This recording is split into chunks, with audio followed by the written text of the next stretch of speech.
اللہ الرحمن الرحیم۔ وطن عزیز اس وقت تاریخ کے بدترین سیلاب کی زد میں ہے۔ ہر سال مونسون میں بارشوں کی وجہ سے سیلابی صورتحال پیدا ہو جاتی ہے۔ دریائے سندھ اور بارشوں کے پانی کو سٹور کرنے کے لیے کالا باغ شہر سے 30 کلومیٹر دور پیر پہائی کے مقام پر کالا باغ ڈیم کا منصوبہ بنایا گیا تھا، جہاں باقی ڈیمز گلیشیئرز کے پگھلنے والے پانی کو سٹور کرتے ہیں۔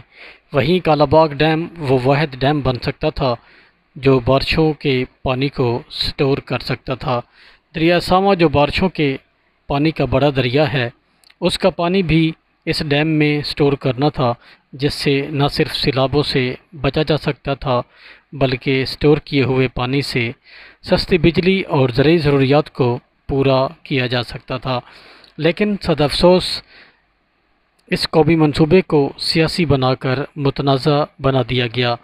پنجاب کے علاوہ باقی تینوں صوبوں نے اس ڈیم کی مخالفت کی اور آج تینوں صوبے شدید سیلاب کی لپیٹ میں ہیں۔ ڈیم پر کام شروع ہونے کے چند عرصے بعد کام روک دیا گیا۔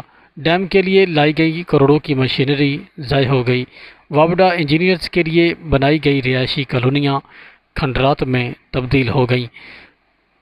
برسات میں بارشیں سیلاب بن کر تباہی مچاتی ہیں اور سردیوں میں پانی کی قلت سے ضرورت پوری نہیں ہو سکتی۔ برسات کے موسم میں سارا بارشی پانی دریاؤں سے ہوتا ہوا سمندر میں جا کر ضائع ہو جاتا ہے۔ اللہ پاک ملک پاکستان پر رحم فرمائے، آمین یا رب العالمین۔